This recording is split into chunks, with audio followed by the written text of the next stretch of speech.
सातवां प्रसंग, सत्संग का महात्म। श्री राम कथा और सत्संग के लिए संसार में प्रायः किसी को फुर्सत नहीं है, और फुर्सत न मिलने का कारण गृह कारज न जंजाला, तमाम जंजाल के चलते। अगर संस्कार के प्रभाव से या ईश्वर कृपा से मौका मिल भी गया तो वहां जाने के बाद हमें मन लगाकर सत्संग सुनना चाहिए, और उस सत्संग से ही पता चलेगा कि हम या जीव क्या है, ईश्वर क्या है, माया क्या है, ज्ञान क्या है, भक्ति क्या है, वैराग क्या है। इसके अलावा दूसरा कोई रास्ता नहीं है, क्योंकि हम सभी लोगों का जन्म प्रपंच में ही हुआ है, और हम लोग अपने अपने संस्कार में प्रपंच लेकर ही आए हैं। इसलिए यह जीवन एक रहस्य बना हुआ है, और जिस संबंध में हम जी रहे हैं वह भी एक बहुत बड़ा रहस्य है। जिसमें शरीर का निर्वाह हो रहा है वह भी एक रहस्य ही है, और संसार भी एक रहस्य है। अब सोचिए कि इस रहस्यमय प्रपंच में जीवन जीना क्या आसान है? नहीं, बिल्कुल कठिन है। फिर भी हम निर्द्वंद होकर जीवन जी रहे हैं। तो क्या हम जीवन जी रहे हैं? संसार कांतार अति घोर गंभीर घन गहन तरुक संकुल मुरारे वासना बल खर कंकटाकुल विपुल निविड़ विटपाटवे कठिन भारी। यह संसार रूपी वन बड़ा ही भयानक और गहरा है। इसमें कर्म रूपी वृक्ष बड़ी ही सघनता से लगे हैं, वासना रूपी लताएं लिपट रही हैं, और व्याकुलता रूपी पहने कांटे बिछ रहे हैं। इस प्रकार यह सघन वृक्ष समूहों के महाघोर वन में हम भूले पड़े हैं। पद विविध चित वृत्ते खग निकर्षणोलूक काकवक गृद्ध आमिष आहारी अखिल खल निपुण छल छिद्र निर्खत सदा जीव जन पथिक मन खेदकारे।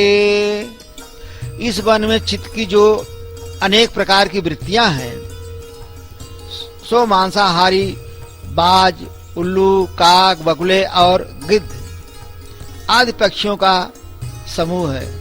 ये सभी बड़े दुष्ट और छल करने में निपुण हैं। कोई छिद्र देखते ही यह जीव रूपी यात्रियों के मन में सदा दुख दिया करते हैं, क्योंकि हमने जो जीवन का अर्थ लगाया है वह ये खाने पीने पहनने ओढ़ने चलने फिरने बैठने उठने रहने तथा खर्च करने की जो अच्छी व्यवस्था है, तो यही जीवन है। यह जीवन नहीं, यह तो शरीर के निर्वाह का साधन है, और जीवन को जानने का साधन जो है वह है धर्मशास्त्र, सत्संग, श्री राम कथा। तो जो जानने का साधन है वह भी गूढ़ है, रहस्यमय है। इसलिए दोनों के पास समझदारी हो और दोनों के पास ज्ञान होना चाहिए। बाबा गोस्वामी तुलसीदास जी कह रहे हैं कि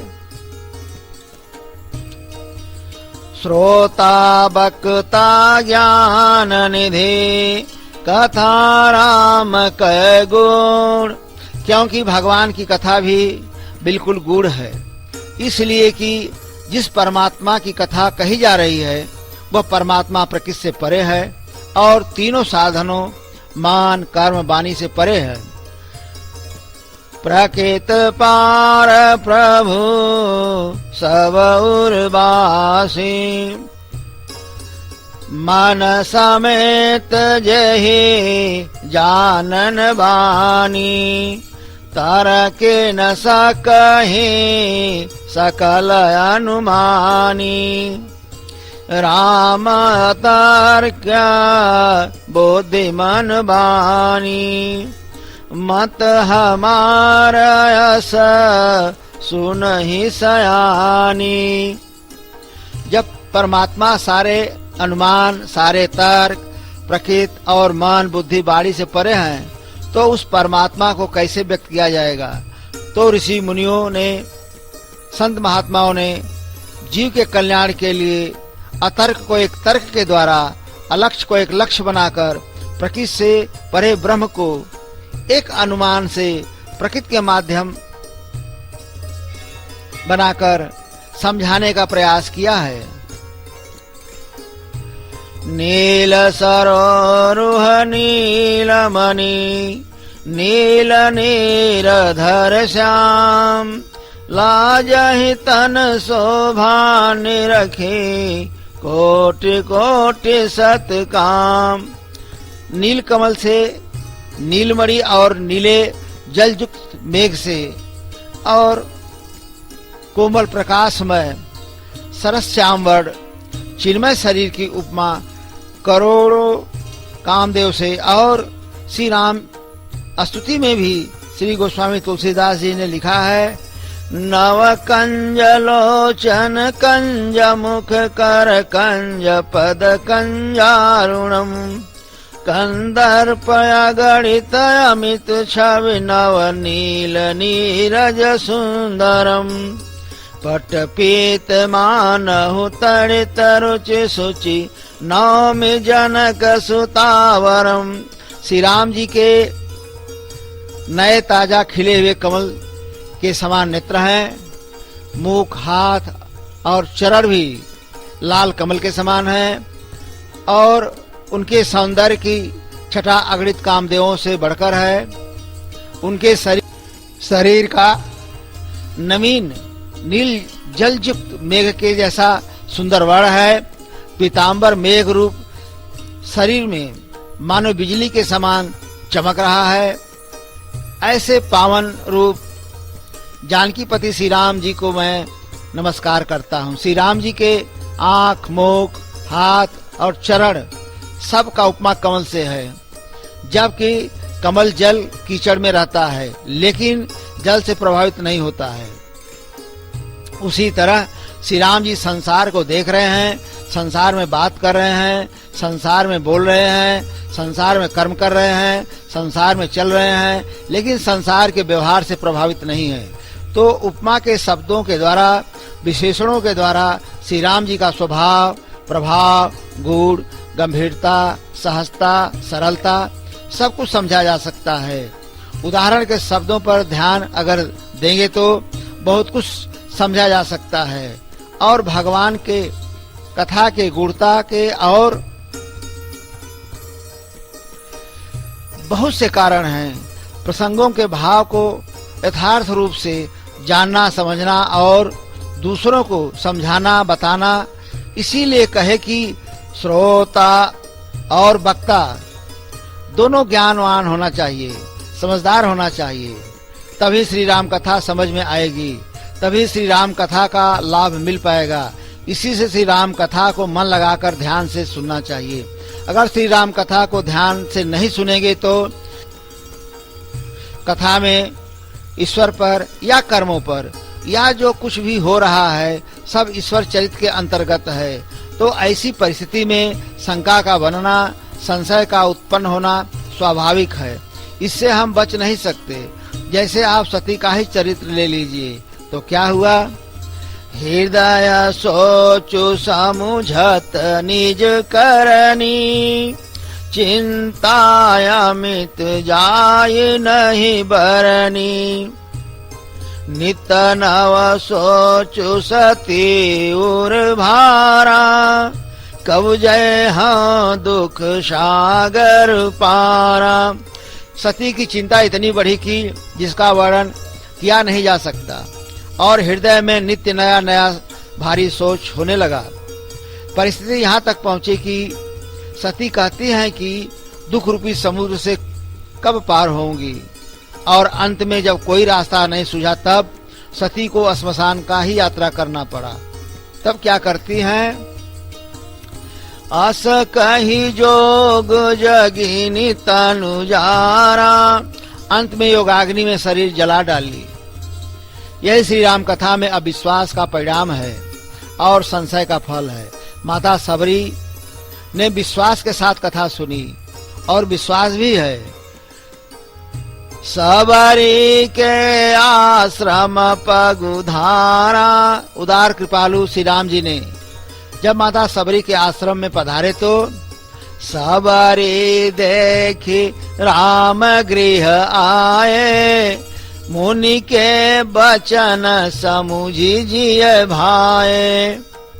सरसिज लोचन बाहु विशाला, जटा मुकुट सिर उर बनमाला। श्याम गौर सुंदर दो भाई, सबरी परि चरण लपटाई। श्री रामचंद्र जी को घर में आए देखकर तब अपने गुरुदेव भगवान मुनि मतंग जी के वचनों को याद करके मन प्रसन्न हो गया। यही गुरुदेव भगवान के प्रति विश्वास है और यही उसका फल है। कमल सदृश नेत्र और विशाल भुजा वाले, सिर पर जटाओं का मुकुट और हृदय पर बनमाला धारण किए हुए सुंदर सावले और गोरे, दोनों भाइयों के चरणों में सबरी माता लिपट पड़ी।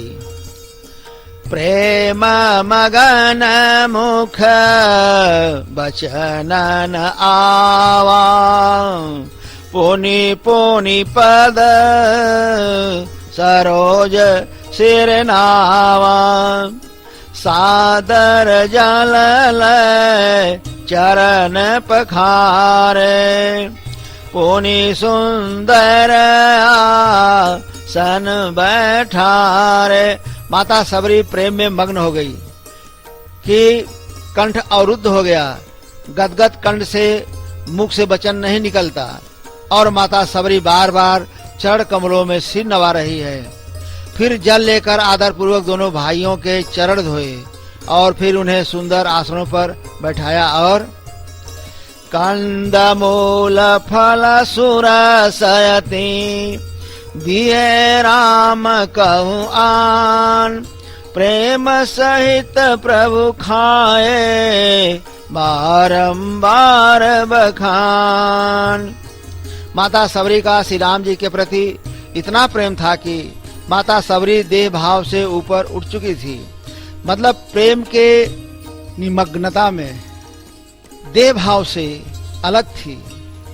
इस भाव से मीठा फल अपने प्रभु परमात्मा के लिए चक चक कर लाकर रखती थी तो अत्यंत रसीले और स्वादिष्ट कंद मूल और फल लाकर श्री राम जी को दिए। तब प्रभु ने माता के द्वारा दिए हुए फलों का बार बार प्रशंसा करके उन फलों को प्रेम सहित खाया। मतलब कि अगर श्री राम कथा पर विश्वास है तो इसी तरह श्री राम कथा परमात्मा का दर्शन कराएगा, नहीं तो शंका होने पर सती की तरह श्मशान का यात्रा कराएगा। यद्यपि श्री राम कथा का अनेक प्रभाव है, मानव जीवन के सारे समस्याओं का शंका का समाधान श्री राम कथा से ही होता है। अब श्री राम कथा का प्रभाव और श्री राम कथा से समाधान देखें।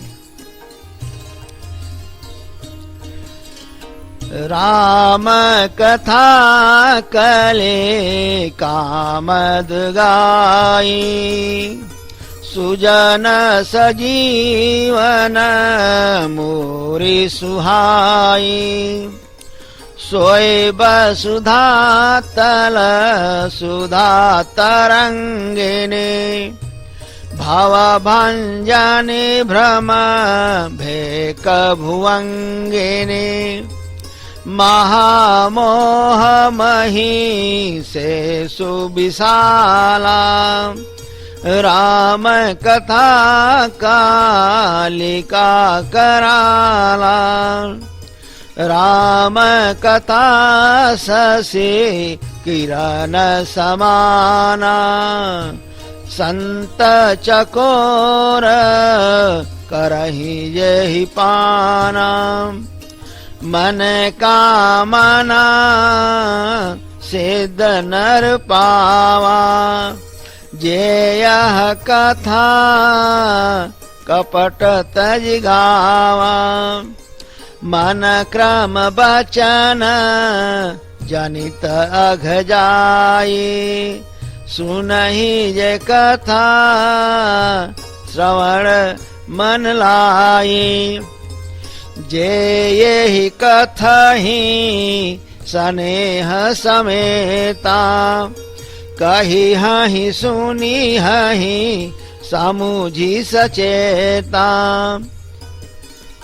होई हहि राम चरण अनुरागे, कलिमल रहित सुमंगल भागी।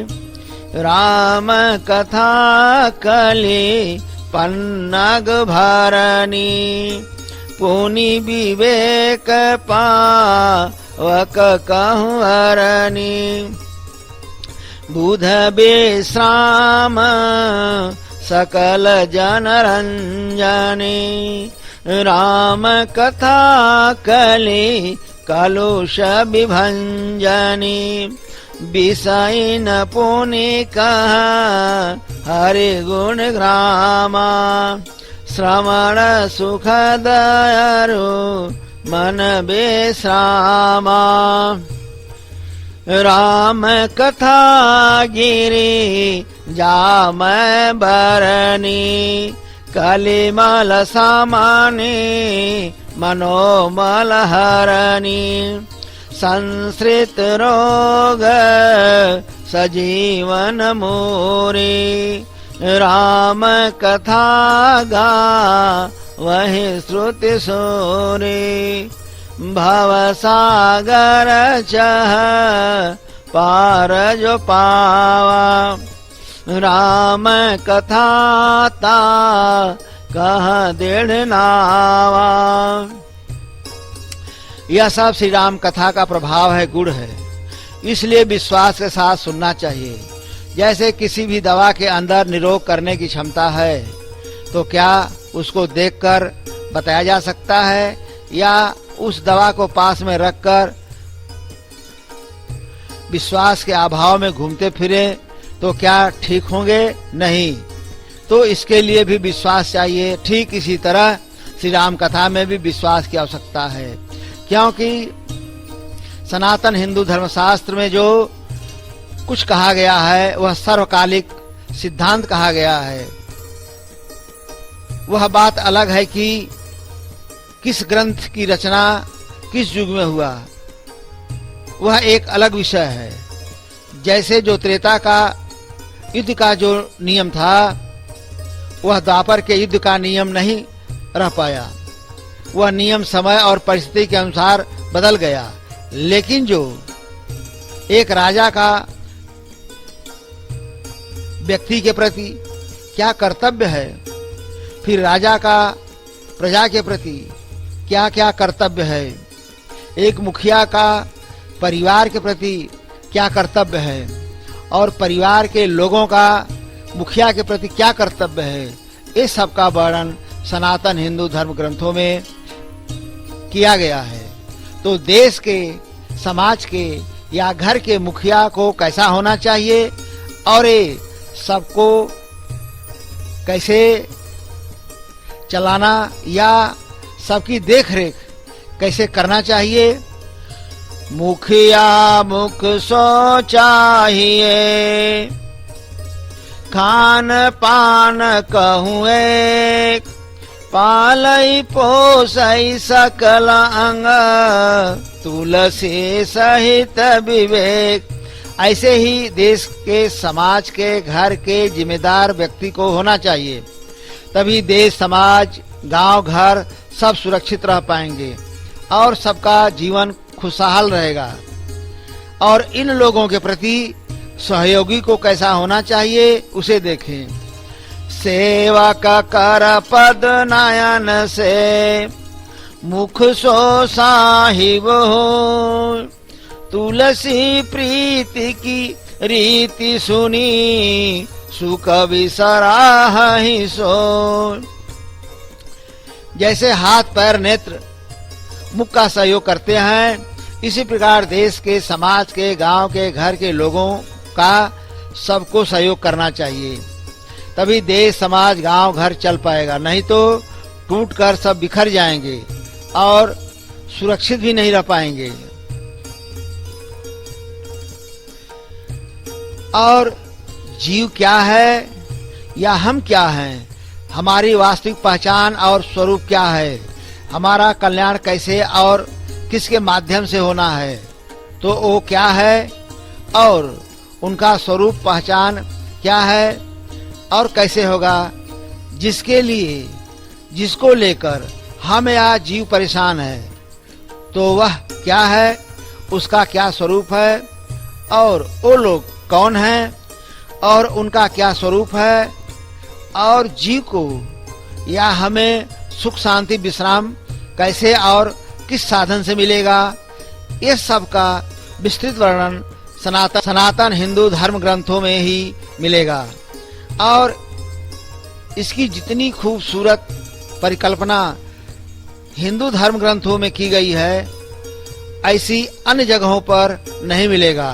प्रमाण स्वरूप देखिए कि जो साधन संपन्न हैं, जिनके भोग विलास की हवस मिट गई है या इससे जो उब गए हैं, वे तमाम सारे लोग सनातन धर्म को, सनातन संस्कृति को बिल्कुल धड़ल्ले से अपना रहे हैं और जीवन का आनंद ले रहे हैं। और हम भारतीय लोग, भोग विलास के भूखे लोग, इसी से हम लोग उसी के तरफ अभी दौड़ रहे हैं, अभी उसी को पाना चाहते हैं। तभी तो विदेशी संस्कृति और बात विचार को अपनाने में लगे हैं। चूंकि अभी मन तो उधर लगा है, उसको पाना चाहता है, तो अपने धर्म ग्रंथों को कैसे समझेगा कि इसका क्या महत्व है। अब मूल बात पर चलें कि जो श्री राम और रावण का युद्ध बाहर बताया जा रहा है और द्वापर में कौरवों पांडवों का युद्ध जो बाहर बताया जा रहा है, वो सारे पात्र और युद्ध हर पिंड में, हर शरीर में अंदर निरंतर अनवरत हो रहा है, चल रहा है। तो उन पात्रों को और उस युद्ध को समझने के लिए और उस युद्ध को जीतने के लिए सनातन हिंदू धर्म ग्रंथों की हमेशा और हर क्षण आवश्यकता है।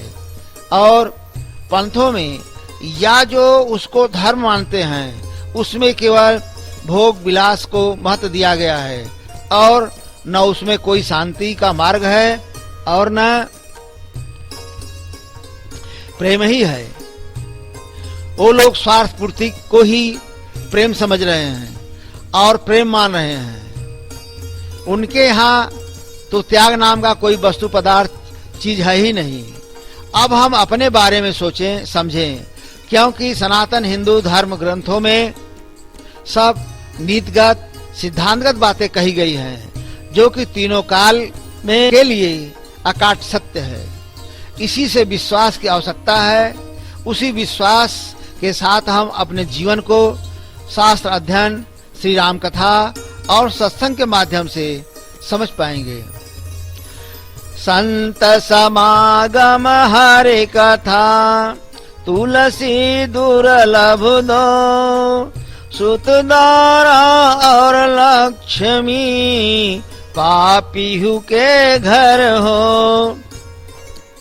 सतसंगत दुर्लभ संसारा,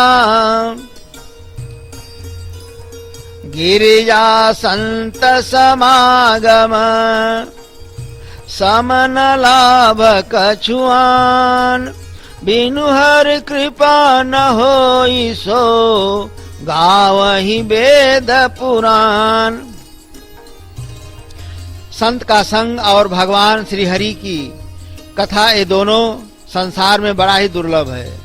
संसार में आप परिश्रम करके सब कुछ प्राप्त कर सकते हैं। श्री गोस्वामी तुलसीदास जी कहते हैं कि पत्नी, पुत्र और लक्ष्मी, ये तो जो संसार का पापी व्यक्ति होता है उसके पास भी है, लेकिन संत समागम और भगवान श्री हरि की कथा बड़ा दुर्लभ है। भगवान शिव जी कहते हैं कि हे गिरिजे, संत समागम के समान जीवन में कोई दूसरा लाभ है ही नहीं। वो भी जब भगवान की बहुत बड़ी कृपा होती है, तब जाकर संत समागम का लाभ मिलता है। इसको वेद और पुराण बता रहे हैं, गा रहे हैं। अच्छा, ऐसे भी देखें, संत को पाने के लिए जब कई जन्मों का पूरे एक साथ उदय होता है, तब जाकर मनुष्य शरीर मिलता है। श्री गोस्वामी तुलसीदास जी लिख रहे हैं कि बड़े भाग्य मानुष तनु पावा, सुर दुर्लभ सद ग्रंथन गावा। जब जीव के जीवन में पहला भाग्य का उदय होता है तो श्री हरि कृपा से मनुष्य शरीर मिलता है। मनुष्य शरीर पाने के बाद जब भाग्य का उदय होता है जन्म जन्मांतर के कर्मों से, तब जाकर ईश्वर के कृपा से तब संत महात्मा मिलते हैं। संत महात्मा के मिलने के बाद जब उसमें भी भाग्य का उदय होता है, तब जाकर संसार का सबसे दुर्लभ वस्तु, वो भी ईश्वर के कृपा से, तब जाकर सत्संग की प्राप्ति होती है। संत महात्मा दो तरह से मिलते हैं। एक तो जब जन्म जन्मांतर का पूर्ण उदय होता है तब संत महात्मा मिलते हैं। दूसरा, बेनु हरे कृपा मिलहि नहीं संता। जब भगवान श्री हरि की कृपा जीव के ऊपर होती है तब संत मिलते हैं। संत महात्माओं का मिलना ये ईश्वर की विशेष कृपा है, यह कोई सामान्य बात नहीं है। वास्तव में सत्संग तो केवल भाग्यवानों को ही नसीब होता है, और यही सत्संग संसित कर अंता, जन्म मरण का अंत करता है और जीवन को समझने में मदद करता है। तब जाकर हम जीवन को समझ पाएंगे। अगर समझ गए तब मालूम पड़ेगा कि यह शरीर क्या है, कैसे मिला है, काहे के लिए मिला है। बड़े भाग्य मानुष तनु पावा, सुर दुर्लभ सद ग्रंथन गावा। साधन धाम मोक्ष कर द्वारा, पाइन जेहि पर लोक समारा। ईश्वर की कृपा से बड़े भाग्यवश यह मानव तन मिला है जो कि देवताओं को बहुत दुर्लभ है, ऐसा सद्ग्रंथ बता रहे हैं। इसलिए मिला हुआ अवसर मत खो।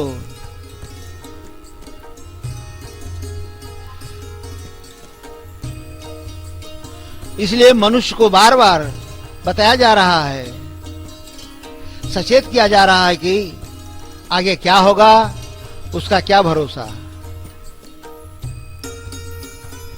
इसलिए हम लोगों का ऐसा प्रयास हो कि इसी शरीर से यह लाभ मिले, नहीं तो परलोक में दुख पाता है और माथा पीट पीट कर पश्चाताप करता है और अपना दोष न समझकर काल मतलब समय पर, कर्म पर और ईश्वर पर मिथ्या दोष लगाता है।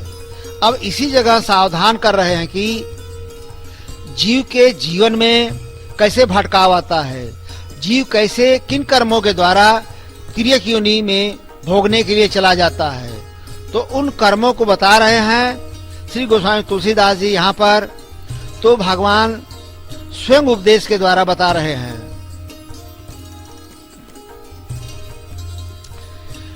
ये तन कर फल विषयन भाई, स्वर्ग स्वल्प अंत दुखदाई।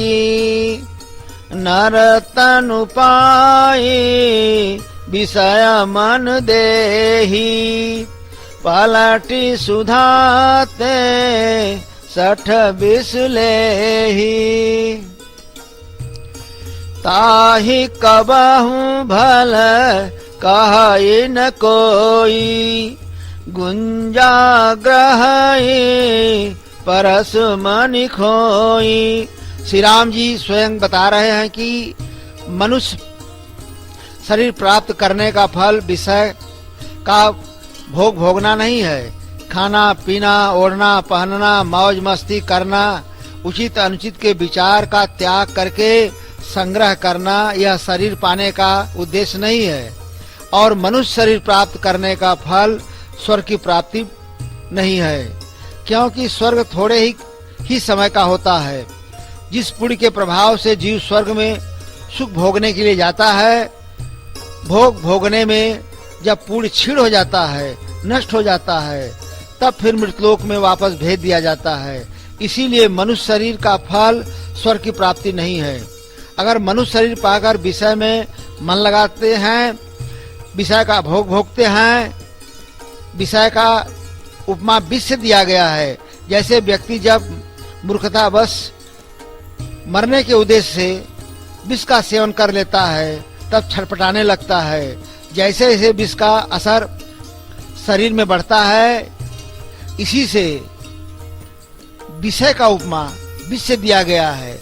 जब व्यक्ति की आसक्ति विषय में बढ़ती है, तब समाज के सारे मर्यादा को तोड़कर उचित अनुचित के विचार का त्याग करके कर्म करने लगता है। तब उसको संग्रह के चक्कर में अपना पराया का भी ज्ञान नहीं रहता है। तब ऐसे व्यक्ति को सज्जन पुरुष कभी अच्छा समझदार नहीं कहते, क्योंकि सज्जन पुरुष आध्यात्मिक पुरुष को ज्ञान है कि इस संसार माया विषय की कीमत क्या है। इसका उपमा ताल के निर्जीव घुंची से दिया गया है कि जिसकी बाजार में कोई कीमत नहीं है। इस बात को वही जानता है जो पूर्ण आध्यात्मिक होगा। या कभी कभी किसी को मरणासन अवस्था के आखिरी क्षण में जब ज्ञान होता है, तो उस समय उस व्यक्ति के आंख के कोने से आंसू गिरता है। तो सोचता है कि जिस संसार के कार्य के लिए हमारे पास न पुरुषार्थ की कमी थी, न समय की कमी थी, और न विश्वास की कमी थी, आज वो संसार छूट रहा है। जिस ईश्वर के नाम के सहारे जाना है, तो उसके लिए न हमारे पास समय था, न विश्वास था, और न पुरुषार्थ था। आज हम खाली हाथ जा रहे हैं। अब तो तिर्यक योनि में जाना है, और समय अब तो बीत गया। इसी तरह जीव आकर 4,84,000 योनि भ्रमत यह जीवय विनाशी, फिरत सदा माया कर प्रेरा, काल कर्म स्वभाव गुण घेरा। यह अविनाशी जीव 4 खान और 84 लाख योनियों में माया की पीड़ा से काल कर्म स्वभाव गुण से घिरा हुआ सदा भटकता रहता है। यहाँ आने के बाद जीव अपने से नहीं निकल पाता है, बल्कि भटकता रहता है। जब कदाचित ईश्वर की निगाह पड़ गई तो कबहु ककरी करो नानर देही, देत ईस बिनु हेतु स्नेही। बिना कारण ही स्नेह करने वाले परमात्मा दया करके जीव को फिर मनुष्य का शरीर देते हैं। इसीलिए मनुष्य को बार बार बताया जा रहा है, सचेत किया जा रहा है कि आगे क्या होगा, क्या भरोसा। इसलिए हम लोगों का ऐसा प्रयास हो कि इसी शरीर से यह लाभ मिले। तो इस शरीर के किस कर्म से यह लाभ मिलेगा?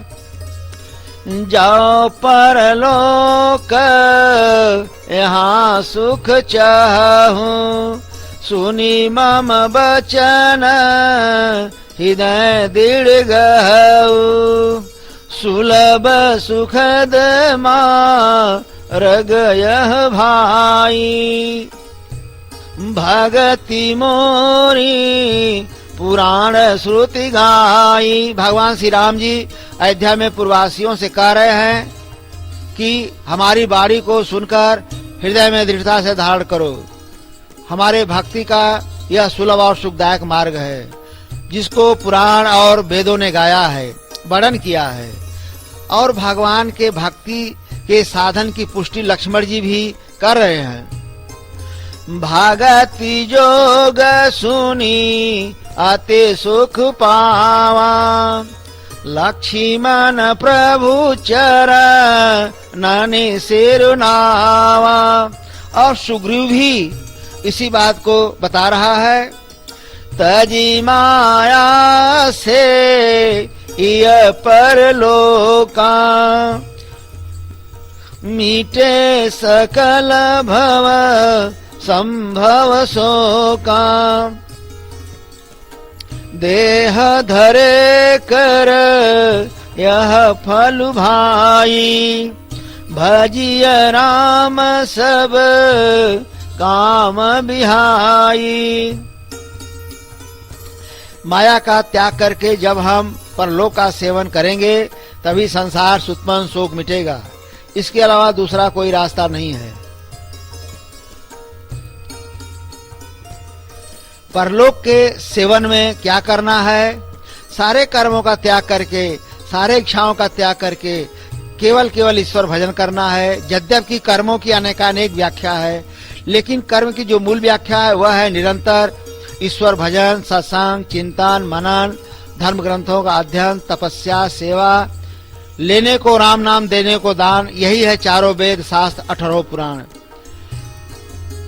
4 वेद 6 शास्त्र में लिखी है बातें दो, सुख दिए सुख हो तू है, दुख दिए दुख हो।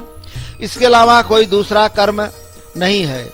और प्रसंगों के माध्यम से देखें, तन पवित्र होय सेवा से, धन पवित्र किए दान, मन पवित्र होय भजन से, गावहि वेद पुराण। अब आगे देखें, तब लगी कुशल न जीव कहाँ, सपन हूँ मन विश्राम, जब लगी भजतन राम कहाँ, शोक धाम तजी काम। कर्म बचन मन छाड़ी छल, जब लगी जनन तुम्हार, तब लगी सुख सपन हूँ नहीं, किए कोटि उपचार। बचन कर्म मन मोर गति, भजन करहि निह काम, तिनके हृदय कमल महु, करहु सदा विश्राम। अब नारद मुनि के प्रसंग में देखें, सुनि मुनि तो ही कहूँ सहरोषा, भजहि जे मोहि तजी सकल भरोसा, करऊं सदा तिन्ह कै रखवारी, जिमि बालक राखई महतारी। नारद जी के प्रसंग से है। श्री राम जी नारद जी से कह रहे हैं, हे मुनि सुनो, मैं तुझसे सत संकल्प के साथ कहता हूं कि जो सारे आशा भरोसा को छोड़कर केवल मुझको ही भजता है, मैं सदा उसकी वैसे ही रखवाली करता हूं जैसे माता छोटे अबोध बालक की रक्षा करती है। इसी भाव को भगवत गीता में दिए हैं, अनन्याश्चिन्तयन्तो मां योजना पयुरुपास्ते, तेषां नित्याभियुक्तानां योगक्षेम वहाम्यहम्। त्रेता युग के ऊपर के प्रसंग का ही भाव है। इसी भाव को द्वापर में भागवत गीता में कहा गया है। जो अनन्य भाव से निरंतर मेरा चिंतन करता है, उसके योग क्षेम का भार मैं देखता हूँ। और मनु जी महाराज तो सतयुग में थे, लेकिन कह रहे हैं, होयन विषय विराग, भवन बसत भा चौथपन, हृदय बहुत दुख लाग, जन्म गयऊ हरि भगति बिनु।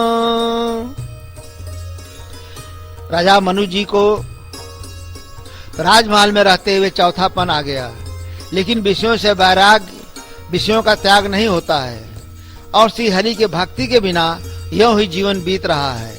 इस विषय को बात को लेकर बहुत दुखी हुए। तब क्या करते हैं? बरबस राज सुतहि तब दीना, नारी समेत गवन बन कीन्हा। तब राजा मनु जी पुत्रों को बरियाएं जबरदस्ती राज्य देकर रानी के साथ तपस्या हेतु वन को चल दिए। ये तो सज्जुग का रहा। अब द्वापर का देखें। अनाश्रितः कर्म फलम कार्य कर्म करोति यः, स सन्यासी च योगी च न निरग्नि चाक्रियः। जो पुरुष कर्म फल का आश्रय न लेकर करने योग्य कर्म करता है वही सन्यासी तथा योगी है, और केवल अग्नि का त्याग करने वाला सन्यासी नहीं है, और केवल क्रियाओं का त्याग करने वाला योगी नहीं है। श्रेयो हि ज्ञानम अभ्यासात् ज्ञानात् ध्यानं विशेष्यते, ध्यानात् कर्म फलस्त्याग शांतिनंतरम। मर्म को न जानकर किए हुए अभ्यास से ज्ञान श्रेष्ठ है, ज्ञान से मुझ परमेश्वर के स्वरूप का ध्यान श्रेष्ठ है, और ध्यान से सब कर्मों के फल का त्याग श्रेष्ठ है, क्योंकि त्याग से तत्काल परम शांति मिलती है। अब कलयुग का प्रसंग देखे। सब भरोसा तजी जो भजी राम ही, प्रेम समेत गाव गुण ग्राम ही। शोभावतार कछु संशय नाही, नाम प्रताप प्रगट कलिमाही। कलयुग के भी प्रसंग में नाम को लेने में सारे भरोसा का त्याग करना है। तो त्याग को तो हर युग में बताया गया है। जीव या मनुष्य बिना कर्म किए नहीं रह सकता है, कर्म तो होना ही होना है। न ही कश्चित् क्षणमपि जातु तिष्ठत्य कर्म कृत, कार्यते हेवशः कर्म सर्वः प्रकृति जय गुण। निसंदेह कोई भी मनुष्य किसी भी काल में क्षण मात्र भी बिना कर्म किए नहीं रह सकता, क्योंकि सारा मनुष्य समुदाय प्रकृति जनित गुणों के द्वारा परवश हुआ कर्म करने के लिए बाध्य किया जाता है। इसलिए साजम कर्म कौन्तेय सदोषमपि न त्यजेत, सर्वारंभ ही दोषेण धूमे नाग्निरिवावृता। भगवान श्री अर्जुन से कह रहे हैं कि हे अर्जुन, दोषयुक्त होने पर भी सहज कर्म को नहीं त्यागना चाहिए, क्योंकि अर्जुन क्षत्रिय है। क्षत्रियों का काम है युद्ध करना, एक क्षत्रियों का स्वाभाविक गुण है। इसी से श्री कृष्ण कह रहे हैं, क्योंकि हे अर्जुन, धुएं से अग्नि के भांति संसार के सभी कर्म किसी न किसी दोष से युक्त हैं। तब अर्जुन बोले, ऐसी स्थिति में क्या करना चाहिए? न हि देविता शक्यम त्यक्तुम कर्मान् श्रेष्ठः, यस्तु कर्म फल त्यागी स त्यागीत्यभिधीयते। हे अर्जुन, किसी भी शरीरधारी मनुष्य के द्वारा संपूर्णता से सब कर्मों का त्याग किया जाना संभव नहीं है। इसलिए जो कर्म के फल का त्यागी है वही त्यागी है। तो हर युग के तमाम प्रसंगों के माध्यम से यही बताया जा रहा है कि युग चाहे जो हो, लेकिन त्याग करना होगा, भरोसा छोड़ना होगा, और कोई भी शरीरधारी मनुष्य क्षण भर के लिए भी बिना कर्म किए नहीं रह सकता। अगर नहीं करेगा तो भी व्यक्ति की प्रकृति स्वभाव बाध्य करके कर्म करवाएगा, और सब कर्म दोष युक्त भी हैं। जैसे अग्नि में धुएं का दोष है, उसी तरह संसार के हर कर्म में भी कुछ न कुछ लेस मात्र का दोष है। तो ऐसी परिस्थिति में क्या किया जाए? इसीलिए तो निष्काम कर्म करने के लिए कहा जा रहा है, परमार्थ करने के लिए कहा जा रहा है। जब हम दूसरे के लिए कर्म करेंगे, परमात्मा के लिए कर्म करेंगे, तभी हम कर्म बंधन से मुक्त रहेंगे। जब अपने लिए कर्म करेंगे तो कर्म दोष युक्त हैं, तो हम कर्म बंधन में निश्चित रूप से बच जाएंगे। संसार में कोई छुड़ा नहीं सकता। तो जीव का सबसे बड़ा स्वार्थ और सबसे बड़ा परमार्थ क्या है?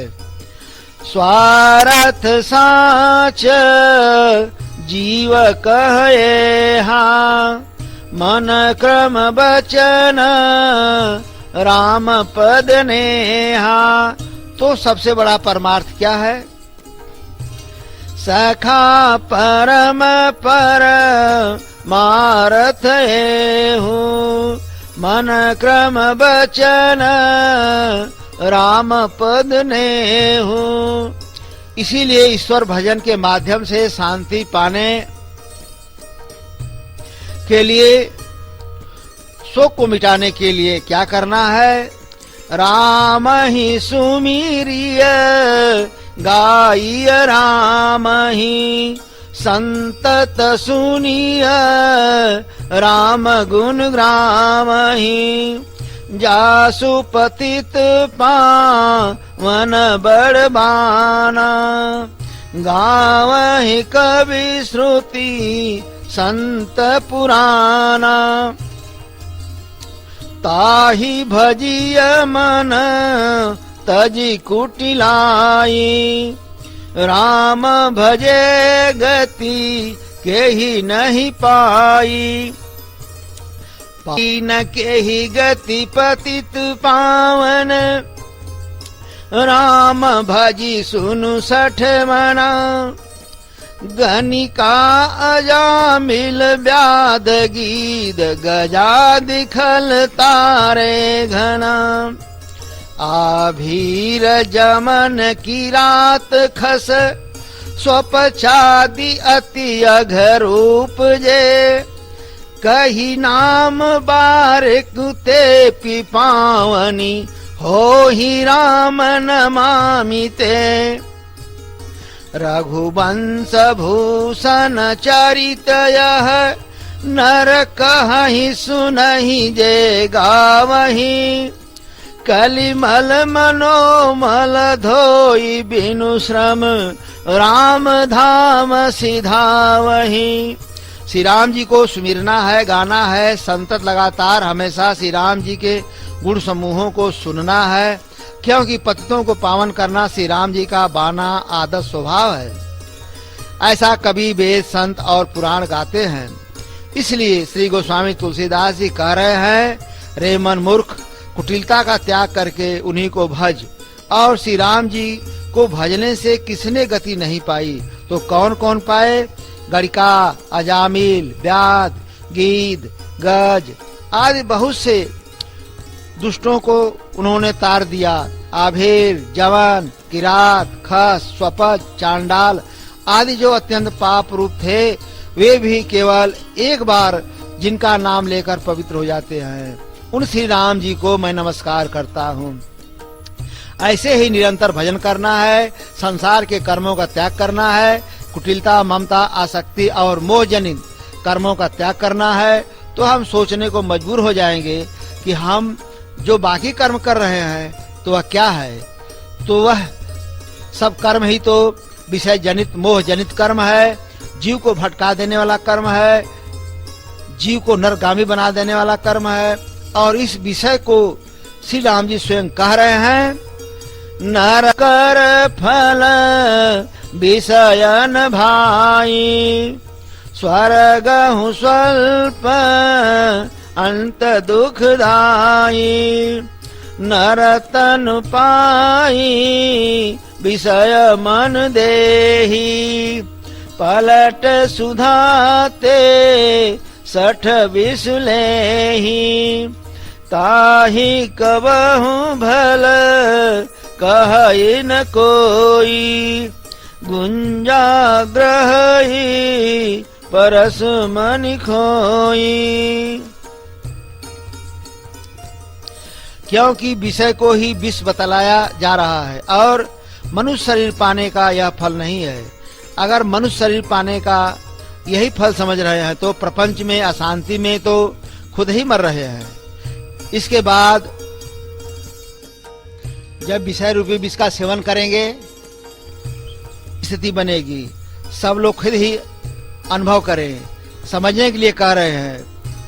बातुल भूत बिबस मत हारे, ते नहीं बोलहि बचन सभारे।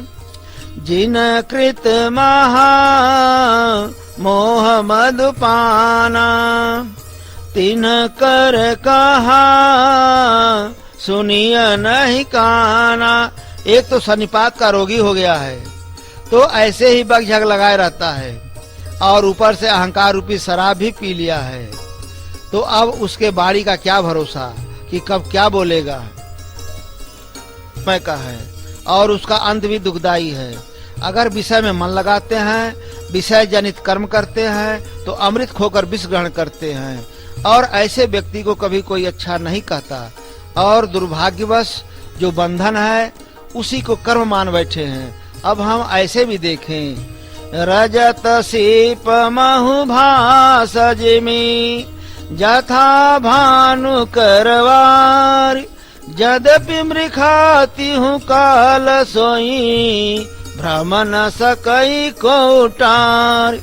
जैसे सीपी में चांदी मालूम पड़ता है लेकिन रहता नहीं, सूर्य की किरण में जल मालूम पड़ता है लेकिन वहां भी जल नहीं है। ये तीनों काल में झूठा है लेकिन यह भ्रम जाता नहीं। इसी तरह यही वेदि जग हरि आश्रित रही, यद्यपि असत्य देत दुख अहि, जो सपने सिर काटे कोई, बिनु जागे न दूर दुख होई। बिल्कुल सीपी चांदी की तरह संसार की स्थिति है, फिर भी सत्य के समान ही दुख दे रहा है। तो यह झूठा संसार संबंध व्यवस्था कैसे सत्य के समान दुख दे रहा है, इसको समझने के लिए भगवान शिव जी सपना से उदाहरण दे रहे हैं, जो कि सबके अनुभव का विषय है सपना। इसी के माध्यम से समझा रहे हैं कि जैसे स्वप्न में लगता है कि कोई मेरा सिर काट रहा है, तो सपना देखते समय कितना अपार कष्ट होता है। तो सपना के दुख से हम बचने के लिए प्रयास करते हैं, तो उस प्रयास से जाग जाने के बाद कहीं कुछ नहीं है, केवल एक धोखा था, सपना था, सब बिल्कुल ठीक ठाक रहता है। उसी तरह मतलब सपना के भांति संसार संबंध व्यवस्था से जागना, मतलब इन तीनों का ज्ञान हो जाने पर जीवन में कोई कष्ट नहीं है, कोई दुख नहीं है, कुछ नुकसान नहीं है, सब बिल्कुल ठीक ठाक है। एक दूसरी बात भगवान शिव जी तो जगत को ही सपना बताए। मैं अनुभव अपना सत हरि भजन, जगत सब सपना।